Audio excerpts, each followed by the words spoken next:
You know, rats are really on the fence. Like, some things about them are really cute. And then there's just a couple things about them that are just...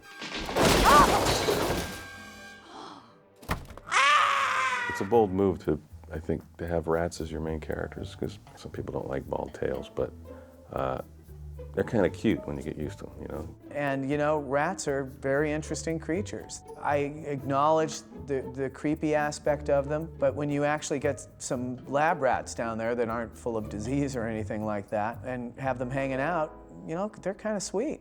The look of the rats has to support that idea too, so they have to look like rats, but they can't look too ratty. They have to be appealing characters as well. So it's that fine balance, and that's where the work is, especially in the art direction and the character design. These rats have naturalistic aspects, and a lot of that is markings like fuzz along the ears and nose and tail. But things like the stripy, scaly tail on a rat were just a little too much. I don't want to talk about the tail. What about my adorable peach fur-covered little ears? While we were working on the rats, there's a few people here who have pet rats, and they brought them in.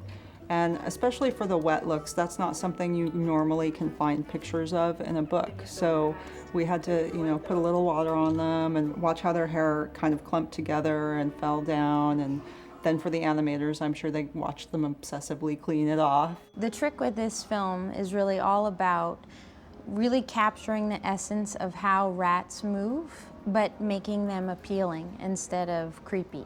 So they're very light, they're very quick, they move incredibly rapidly, and there's a lot of shape change. Like, they really stretch out and squash. You always had to find that fine line between human and rat. We don't want it to look like someone just got into a big rat suit. We wanted it to have some kind of connection to a rat. We have to see the little wiggling noses and the kind of furtive gestures that they do.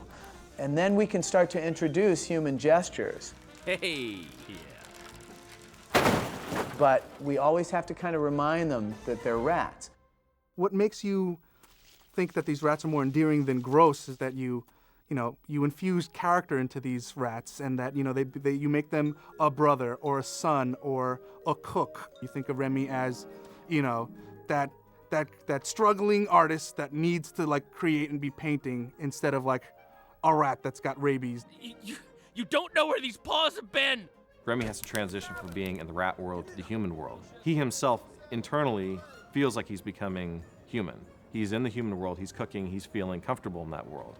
It draws a distinction between Remy and the rest of the colony. You really want to be rooting for Remy, and you really want to connect with him, because it's not natural to want to see a rat in a kitchen, so you really have to want to, you know, see this happen for him. And when you put the naturalistic detail in there, you get all that, and it pulls you in.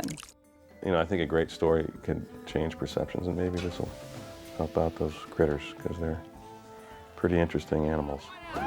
Team 4, roasted items. Team 5, grill. Team 6, sauces. Get to your stations. Let's go, go, go! Those handling food will walk on 2 legs.